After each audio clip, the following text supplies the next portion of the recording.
Has this ever happened to you? You're with your partner and you say something without thinking that you think is, insignificant or funny, but they don't think so. And instead of apologizing, you end up making excuses, defending yourself, and next thing there's shouting, there's cursing, there's plates flying across the room. I think we've all been there, but that's how the greatest story in Irish mythology begins.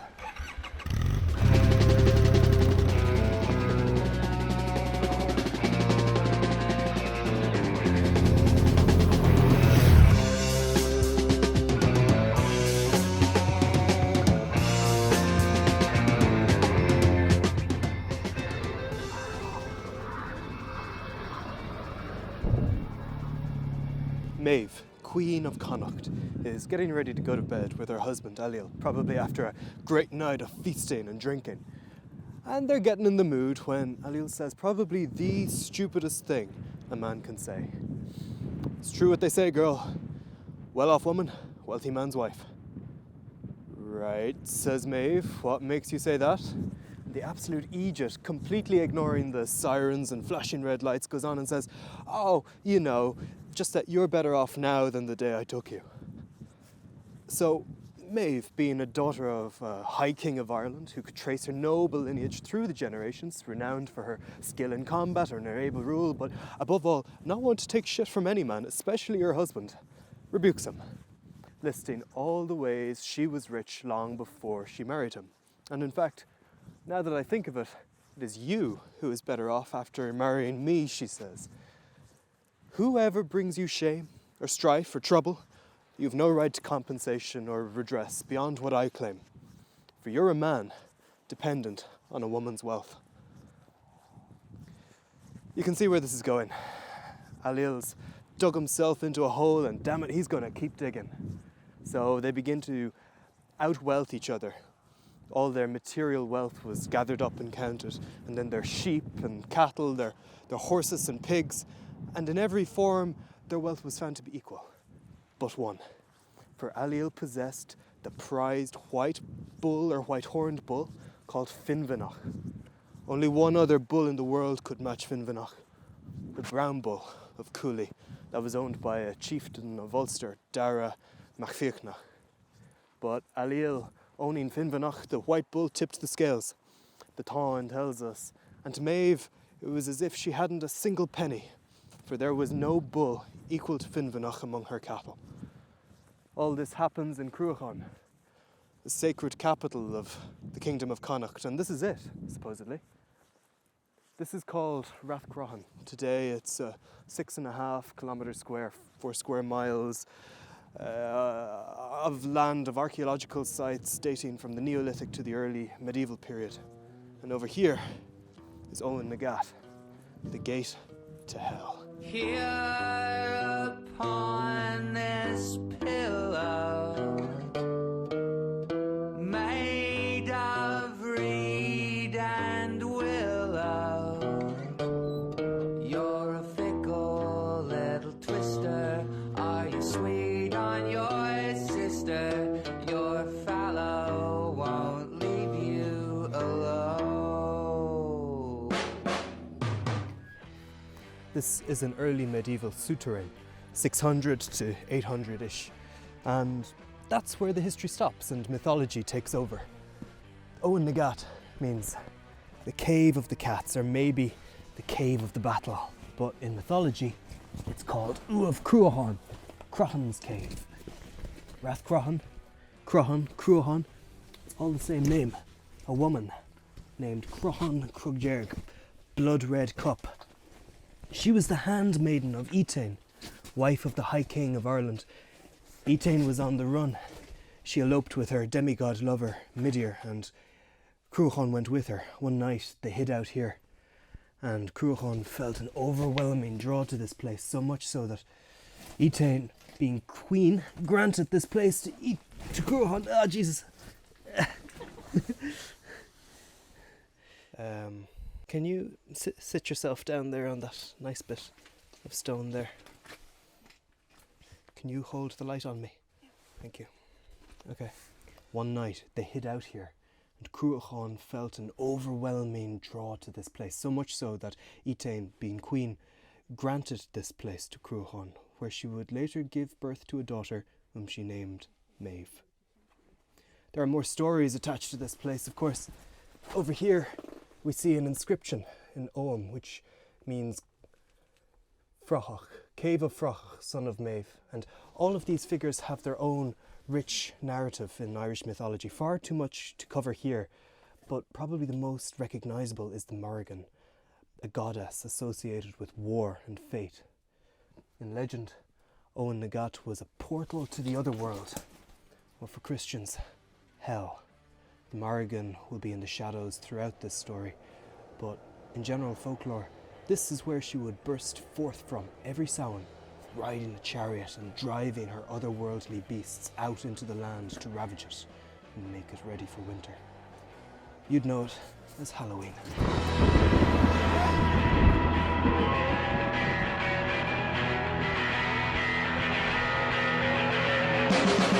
Okay, quick context break here. So the Táin is obviously mythology, but there are some major overlaps with actual history.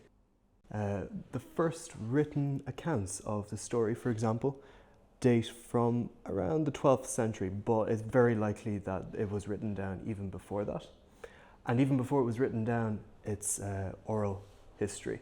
It reflects a time, a great heroic pagan age, which you could set roughly around the 1st century, so the Iron Age. So when you're imagining these, people, these warriors, they kind of look a bit like this guy here.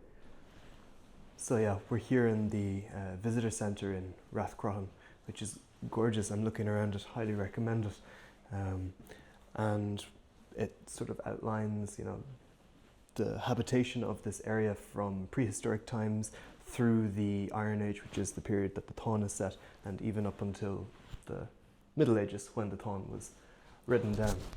So now that that's out of the way, back to the story. We left Maeve fuming and furious that she had no bull to match Finvanach, the prized white bull of Ailill. She simply wouldn't be outdone, so Maeve sent a messenger to Dara, the Ulster chieftain who owned the brown bull of Cooley, to ask for a year's loan of the Cúailnge, the bull. Dara, persuaded by the payment, take a wild guess, that Maeve was offering, gladly agreed to lend her his bull. However, that night, an Ulster servant overheard the drunk messengers of Connacht boasting that even if Dara had refused, they would have taken the bull anyway. Understandably, when Dara heard this, he refused to lend Maeve the bull. But not one to be put off by such a minor inconvenience, Maeve assembles her army for a massive cattle raid into Ulster to loot, pillage and steal the Cúailnge.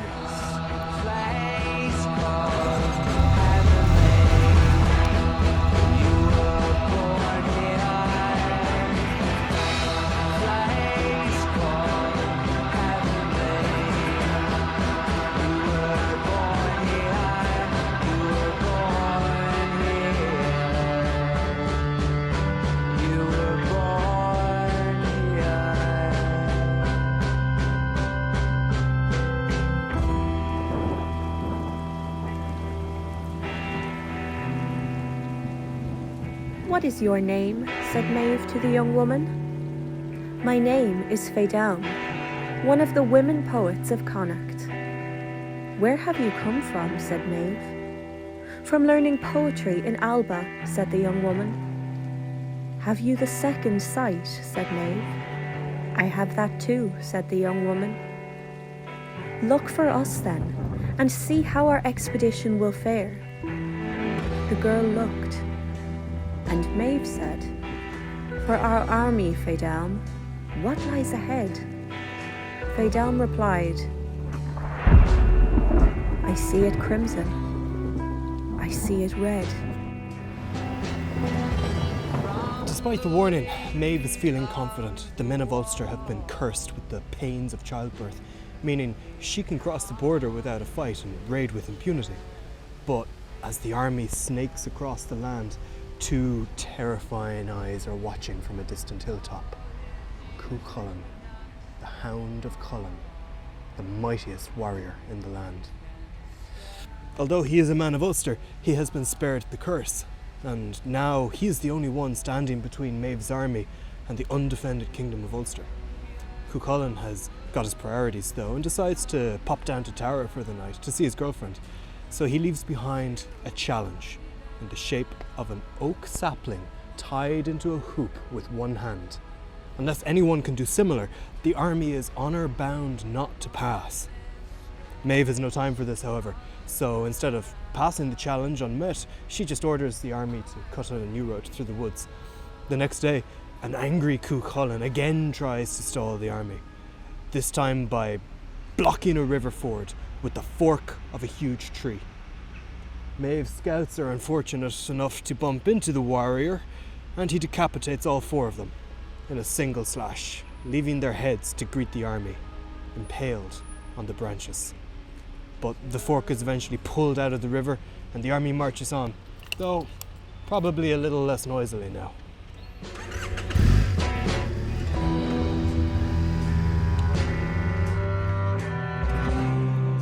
What kind of man, said Alal, is this hound of Ulster we hear tell of?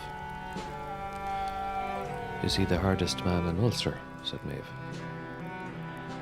The hardest, surely, said Fergus. You'll not meet a tougher opponent.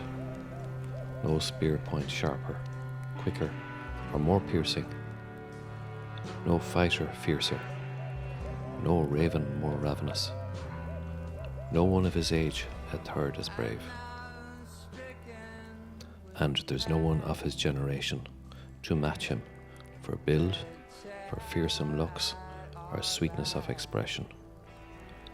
None to match his splendid form and voice, his stern strength, his striking power and battle bravery, his doom-dealing fire and fury, and his violence in victory, his swiftness, sureness, and unconquerable rage.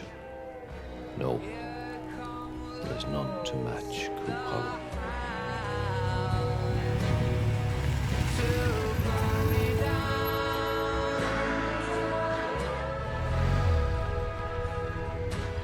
The army marched night and day whilst Cú Chulainn waged guerrilla war against them, sniping soldiers with his sling, bursting forth from the woods to slay a dozen warriors in the blink of an eye, assassinating without remorse, and besting every champion who sought him out. He was the Red Destroyer.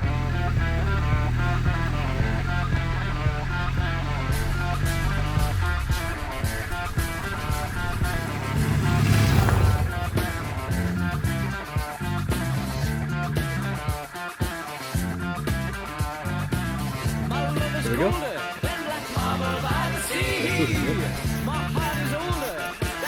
Archaeologically speaking, I think this is a Motte and Bailey castle. A Motte and Bailey castle, which would have had then the chieftains or lords or whatever's residence and family and stuff at the top. The actual structure, this one is a late 18th century folly, as they're called. A building with absolutely no purpose, just an ostentatious, useless lump. Cool. Anyway, today it's called Cú Chulainn's Castle. Right, let's do our piece. Finally, leaving a trail of blood and severed heads, the army reached Cúailnge and set about raiding the peninsula with a vengeance. But the brown bull was nowhere to be found. The Morrigan had warned the Dun Cúailnge of the approaching army, whereupon he fled into the mountains. The army combed the land, razing, sacking as they went, and all the while Cú Chulainn pursued them, picking them off by the dozen. Finally, the army reached a river they could not ford, for Cú Chulainn waited on the other side. By invoking the right of single combat, Cú Chulainn was permitted by the Code of Honour to stall an army of thousands unless he was beaten in one-on-one combat, and indeed many tried. All died. Meanwhile, Maeve returned to the camp with the brown bull after a fortnight of tracking and raiding in the north. At the same time, the Morrigan appeared to Cú Chulainn in the form of a beautiful girl and requested to sleep with him. The warrior pointed out that he was a little busy at the moment. The Morrigan was not impressed. So, While Maeve ordered her best champions to meet Cú Chulainn in the ford, the Morrigan appeared in different forms to hinder his defence, as an eel to trip him as he fought, as a wolf driving a herd of cattle towards him, and finally as a huge heifer charging towards the lone fighter. In every form, Cú Chulainn wounded the Morrigan, and in every combat he bested Maeve's champions. Oh, the wind is blowing, it hurts your skin as you crawl. This is brave work, Cú Chulainn, he said. It's nothing much, said Cú Chulainn. I shall help you now, said the warrior. Who exactly are you? Said Cú Chulainn. I am Luch mac Ethlin, your father in the other world. My wounds are serious. It's time they were healed. Sleep now for a while, Cú Chulainn, said the warrior. A deep sleep of 3 days and 3 nights here on the mound of Lurga, and I'll withstand the army for that time. His guardian sang him a low melody until he fell asleep, and he looked over his wounds and saw to it that they were clean.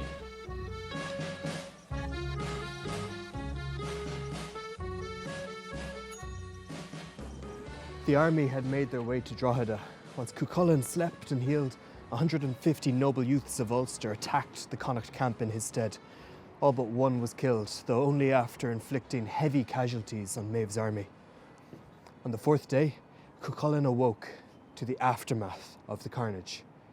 Overcome with remorse for the youths who had died while he had slept, and filled with hatred for the raiders, he prepared himself to ride against the army. A terrible warp spasm came over him, disfiguring him and transforming him into a hideous monstrosity of terror and violence. It was a massacre. Men, women, children, horses, dogs. The destruction was unrestrained. The next morning, Cú Chulainn, back in his human form, paraded before the devastated army, dressed in his finest silks and brandishing severed heads. Maeve marched what was left of her army south.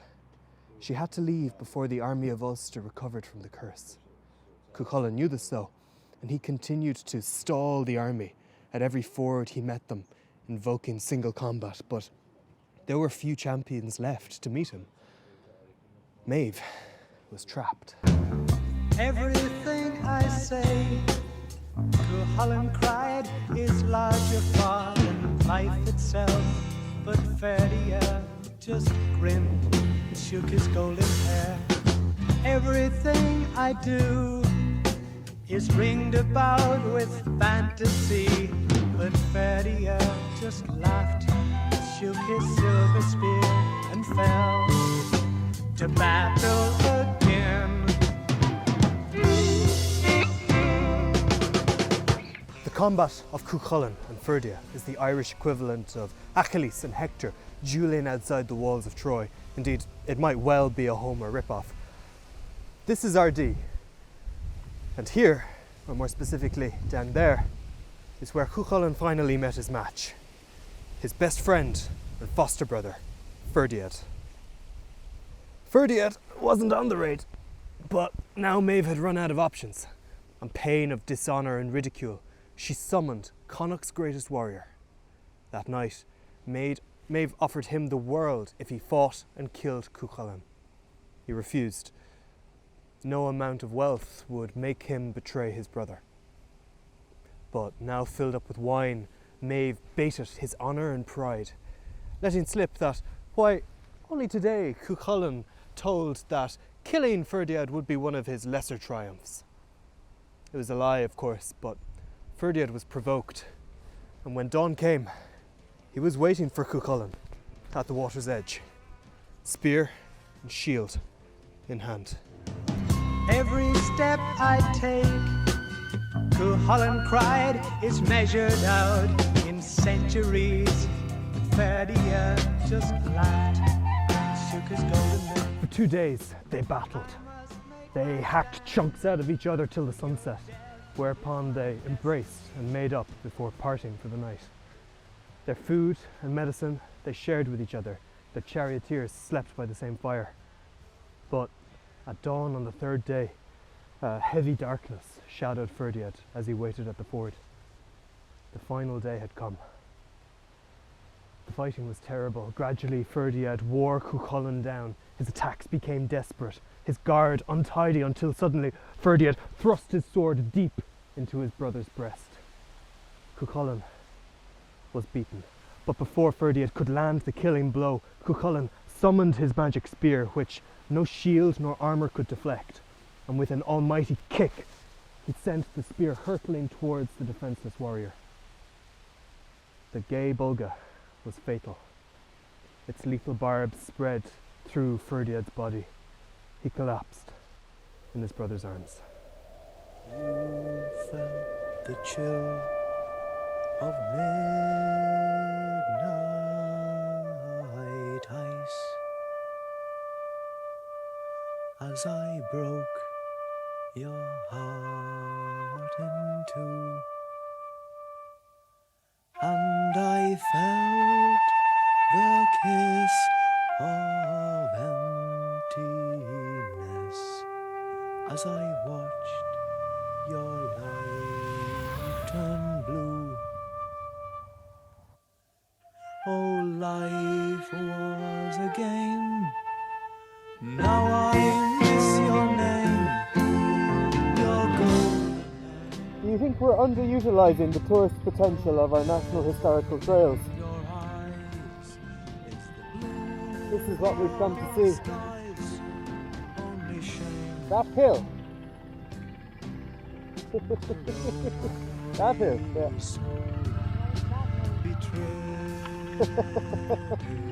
It's important because it was written about in a manuscript 800 years ago. And that's why we're here. Anyway, let's do our piece. After the combat, Cú Chulainn was too wounded to fight any longer, but he had achieved his aim. The men of Ulster were recovering from the pains of childbirth, and in small groups they began to harass Maeve's army as they legged it back to Connacht. Finally, the Ulster army rose en masse. They assembled over there on the hill of Slain Moor, from where they could see Maeve's bedraggled army scurrying towards the Shannon. Ravens gnaw men's necks, blood gushes fierce fray, hacked flesh, battle drunk, men's sides, blades struck, worn torn, raking fingers, battle brave men of Crohan, ruination, bodies crushed underfoot. Long live Ulster, woe to Ireland, woe to Ulster, long live Ireland.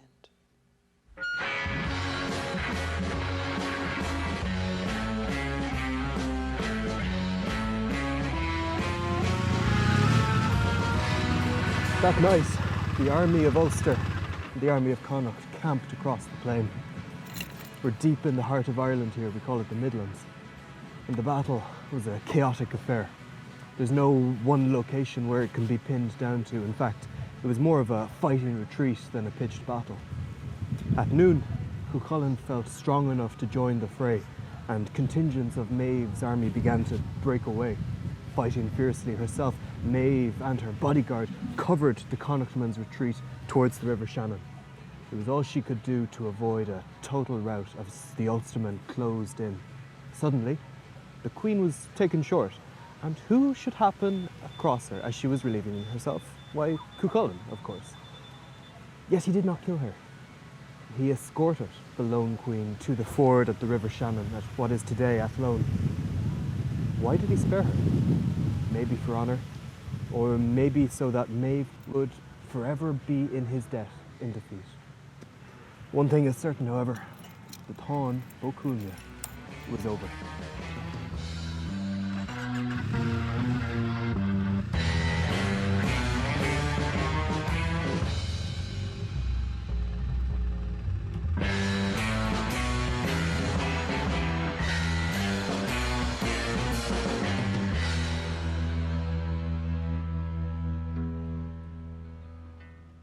So, we're back where we started. Maeve returned to Rathcroghan with what was left of her army and the brown bull of Cooley. But You know what happens when you put two bulls together. When Finvanach, Allil's white bull, encountered the newcomer, all hell let loose. The two beasts fought all day and all night, and nobody in Connacht could sleep for the noise they were making. Finally, the brown bull drove the white bull into a lake and emerged wounded and injured, but with various bits of Finvanach's anatomy dangling from his horns and hind. He let out a great bellow before bounding across the land, dropping bits of the white bull as he went, before finally reaching Ulster and dying of exhaustion. And that's it. That's the end. After all the bloodshed, the violence, the heroics, and the heartbreak, nobody ended up any better than they started. You know, there's probably a lesson in there, but I can't see it. All I can see is that crow circling overhead. Just circling. Circling. I once told her where she could find her dream.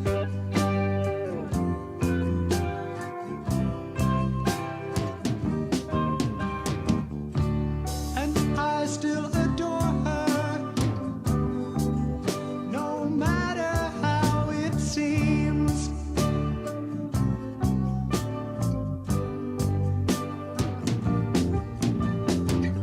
I saw the stars fall, crash without a sound.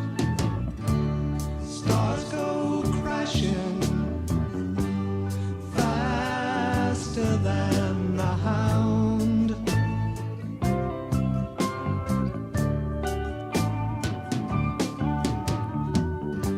Alright, that's the end of the video, but I'm gonna let the music run because I like it.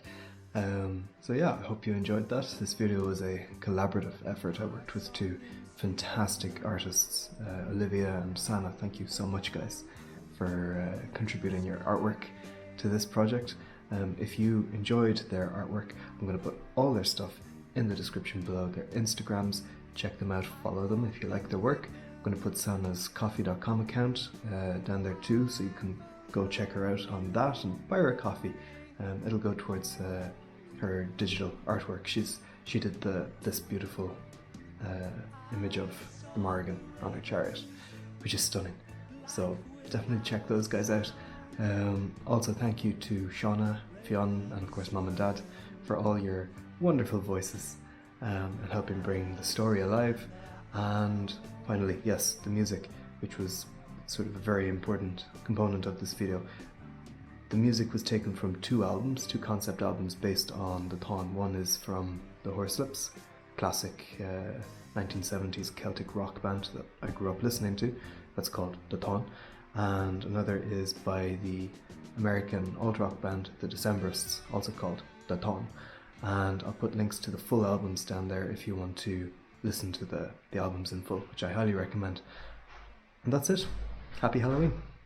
See you soon. Bye bye.